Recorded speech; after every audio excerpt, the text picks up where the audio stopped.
As our businesses are becoming more cultured, there is a much greater need for communication in the workplace. We all know that communication in the workplace is extremely important and plays a huge role in the company's productivity. Today we will be looking at an article by John Budd and Diane Velasquez called Phenomenology in Organizational Communication. This article describes ways for managers to attain a phenomenological attitude and also provides ways to achieve effective communication.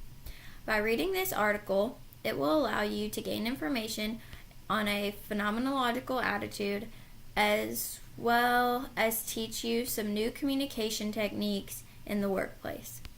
My name is Shania Krotz, and I am currently enrolled in a communications class at Marshall University that covers the topic of employee development in the workplace. Today I will provide details about the article I researched as well as provide information about how it connects to my class. Let's start by providing a description of the article. The article Phenomenology and Organizational Communication speaks about ways for managers to achieve exactly what the title says. This article takes one step at a time and explains every subtopic thoroughly.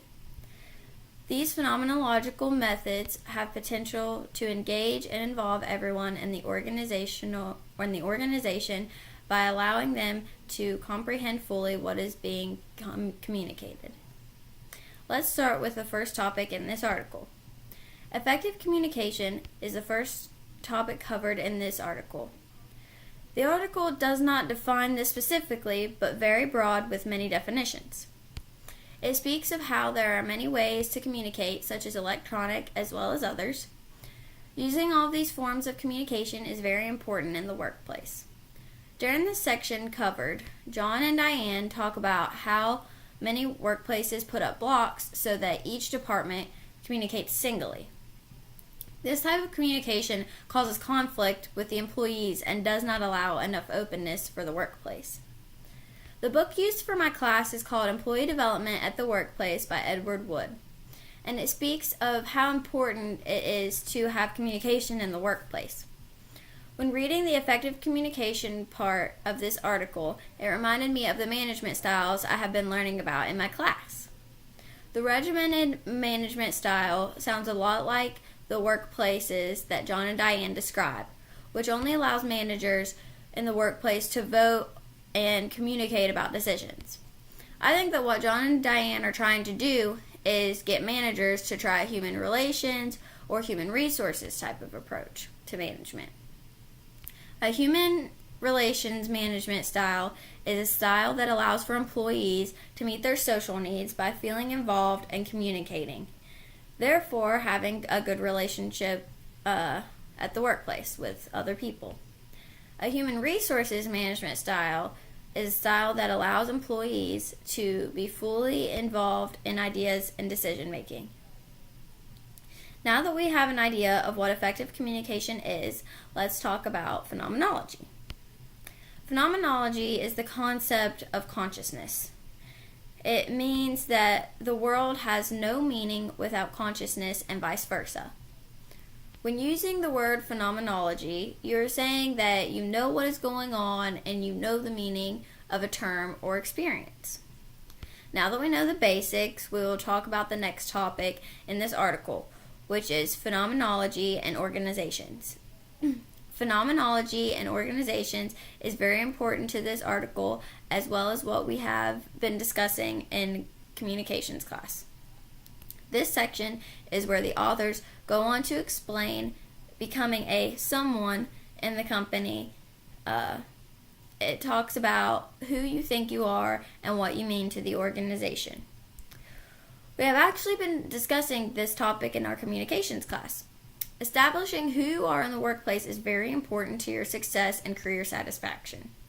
This is when you want others to perceive you in a certain way, but may see you differently than you see yourself, so they give you another definition of you.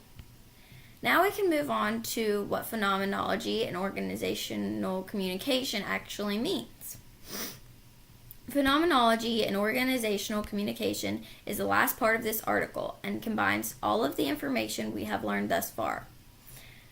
This section of the article is speaking more towards the managers and how they can improve communication in the workplace.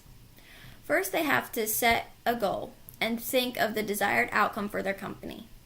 After this, they need to communicate with the staff. A problem mentioned in this article is that while the manager is communicating with the staff, and the staff may not understand what he or she is trying to get across. Managers need to understand their staff and be connected on a level of consciousness and also shared goals. The article claims that the only way for this to happen is if everyone feels and thinks that they are on an equal level, such as having human resources management style. This section of the article is very relatable to the text we are reading for my communications class.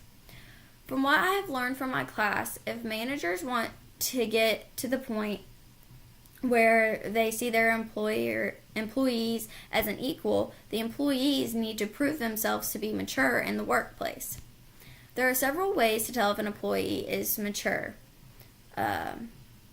such as fitting in, demonstrating task competence, being reliable, understanding job tasks, as well as many more. Managers, once you have found out that an employee is mature, here are some steps for employee development at the workplace, the book that we are reading in my class. First, be less controlling and more supportive. Next, ask for suggestions from your employees. Last, give the employees information on broader goals as well as more information about the company and their goals as an organization. Understanding phenomenology and organizational communication provides you with the ability to improve your own company and management style. In conclusion, I have covered the main points of the article Phenomenology and Organizational Communication.